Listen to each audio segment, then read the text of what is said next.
Welcome to Table Talk. Happy President's Day, I guess, when you're watching this. And if you can tell, I'm here with another special guest. We love to have special guests on our Table Talks, by the way. Lots of great conversations. So this is Dave Earp. Say hi, Dave. Hi. Hi, Dave. And Dave is one of our table group leaders. And here, let you introduce yourself. Tell a little bit about yourself. Okay. I started here at the church in around 1996. My wife and I and our three kids came here and got involved. We had come from a kind of a different background, so we really enjoyed the Wesleyan Arminian viewpoints here. Got involved with leadership in a call to ministry, which I pursued for quite a few years. In the midst of that, got called to some marginalized people, had to use a lot of things I was trained on for what we call missional incarnation, which means you kind of, whatever culture you're trying to reach, you enter into that group and understand their language and lingo. So that was quite a lot put to practice. Also led a Sunday school group for about 15 or 20 years. It did camping and all sorts of neat stuff. That's right. You guys are big campers, right? Oh, yeah, big campers. We have something coming up in June. Awesome. So, and I've led here in various other ways. And I'm leading a table group now and enjoying that a lot. It's been really nice to get back together again.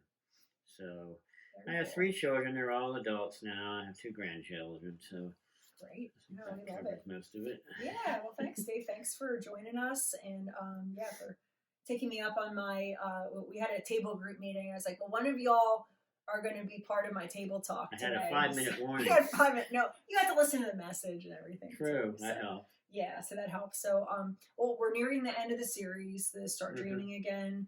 And we're kind of at the point in the story. Everybody's now in Egypt. The famine's kind of taking place, but they're provided for because Joseph has been in this position. And Father Jacob is ready to pass away. We talked about legacy. What story do you want to tell? What story do you want to leave behind? So, so Dave, what's on your mind? Well, I'm going to go back a little bit because we've enjoyed. There's like a file folder here, folks. Well, it's awesome. With table group, we reflect on her sermons, which have so much wonderful applicational things. I think it's called a hermeneutical arch, but I might be wrong. It's more like an applicational arch of how you take what's happening 1,000, 2,000, 3,000 years ago. Right.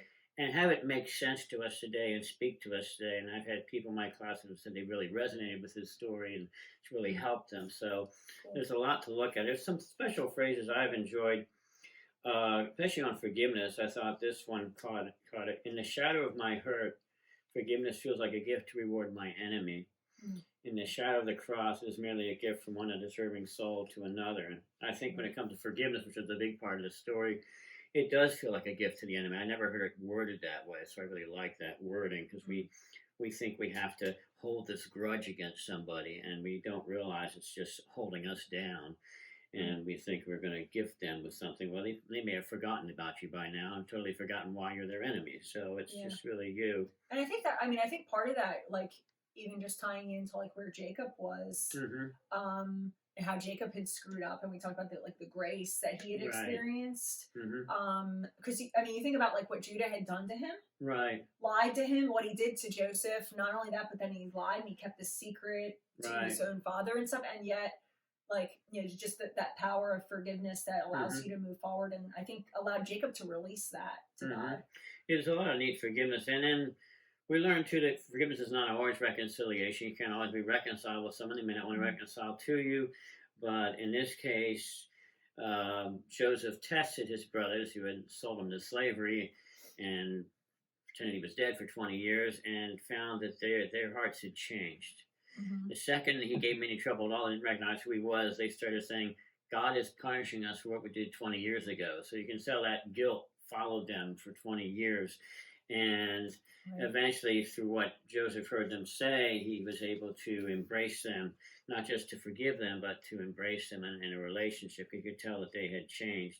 Another thing I enjoyed that you mentioned was that Joseph wasn't good or bad, but he was dealing with trauma.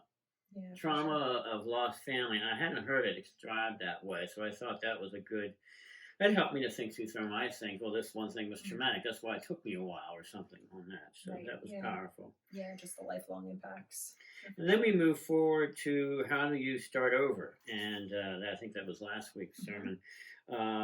One phrase we picked up out of that: love your regrets because they are the best teachers, but don't live in them. Sometimes we live in our regrets and we can't get past our old guilt, but we can learn from our mistakes. We can learn from things we regret. But we can also move on. And to get a start over, you have to be able to move on. The past is there to teach, but not to hold you down and keep you from moving forward. So I thought that was pretty potent. Yeah, Dave, have you experienced that in your own life? Like as far as like looking back at different regrets? I'm usually able to manage my regrets well. I know there are people that don't.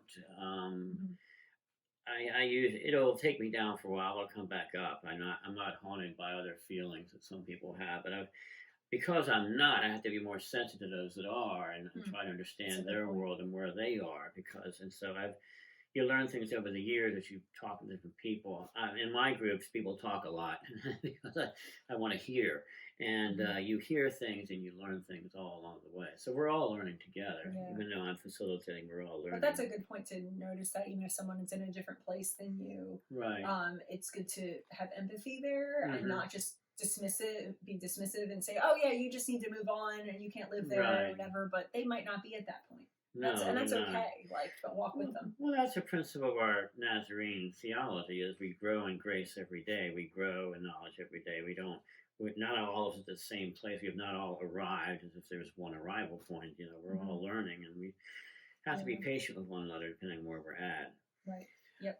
I liked legacy and the lesson. Again, I had not looked. I've read this story a lot, like you said. We all know this story, but the legacy idea of looking forward, I never quite heard it expressed that way, and it certainly fits because you see Joseph calling for his son Jacob calling for his son, and telling him what to do, telling him what he hopes for. Don't leave my bones here. We're going to eventually leave Egypt. We're going to move on to Israel. We're going to move on to this new land. We don't know what it is yet. Right. We're going to move. Where it is, what it is. We have no idea. Doesn't it feel like right now? Sorry to interrupt, but doesn't it feel like right now we're almost like in that place? Like we know that God has something in store, but like we have absolutely no idea. Like just this time of history and with COVID going on and just so much upheaval and you just look at the world and you're like, oh my gosh, it can feel that way. Like we know God has something in store, but it's crazy right now, right?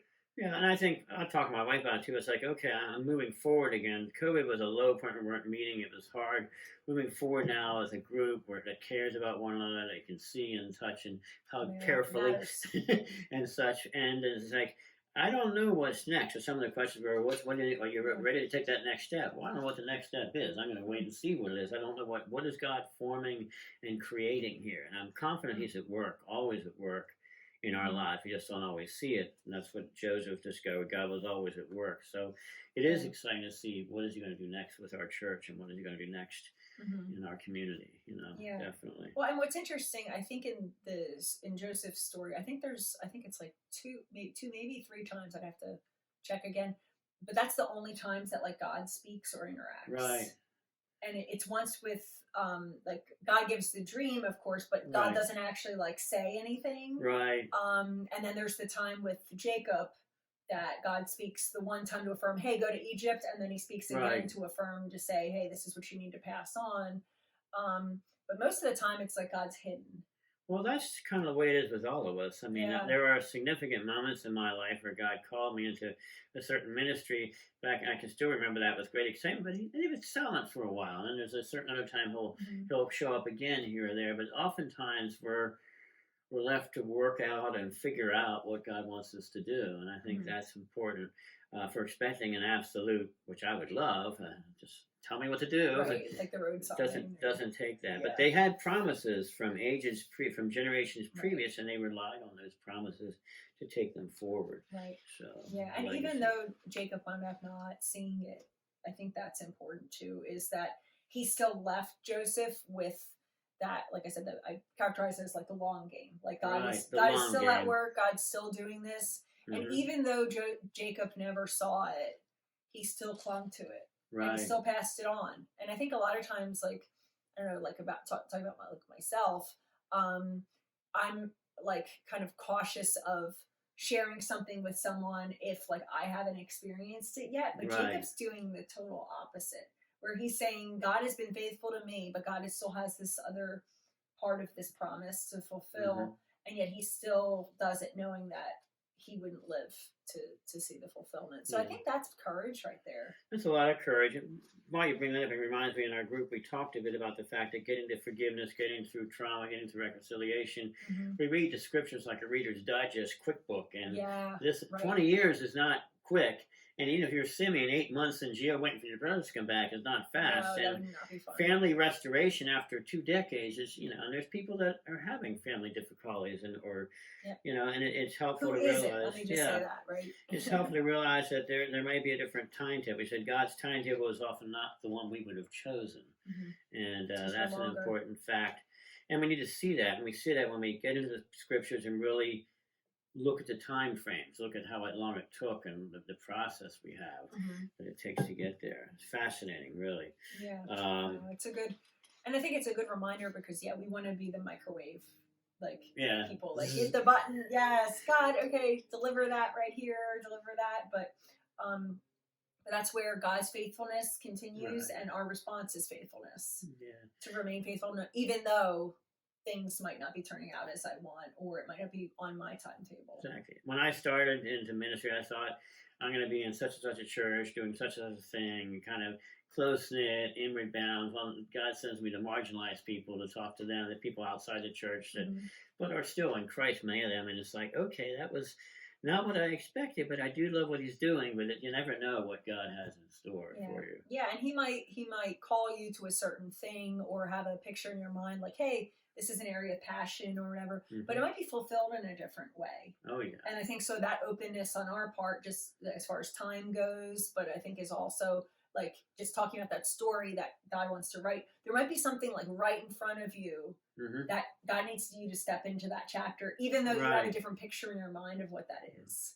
And that's, I think, part of like our obedience, to have eyes to see, like to say, okay, this is an opportunity that maybe I wouldn't have designed or chosen myself. I would have designed it differently, but God needs me there. And like you're saying about serving, I know you guys are very active with the New Hope Ministries right here in our area, and lots of our community needs.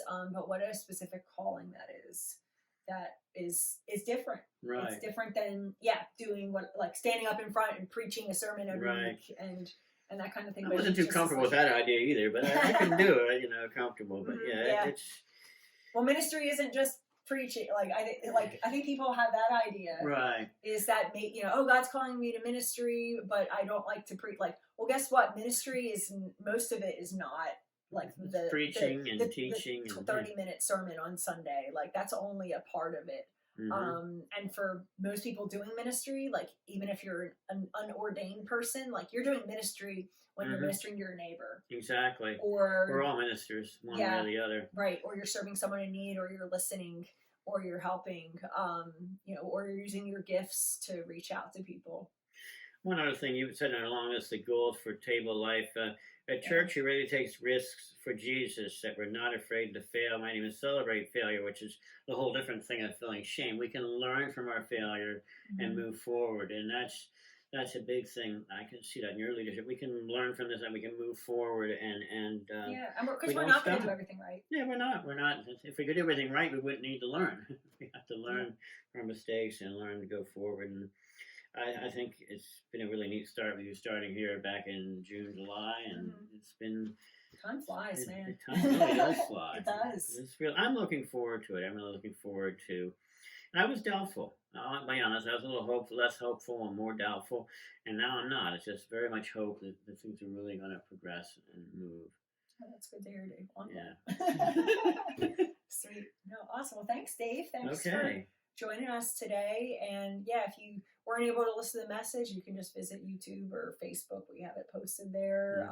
And then this coming Sunday, guess what? We're wrapping up. Yes. We're wrapping up the whole book of Genesis 50.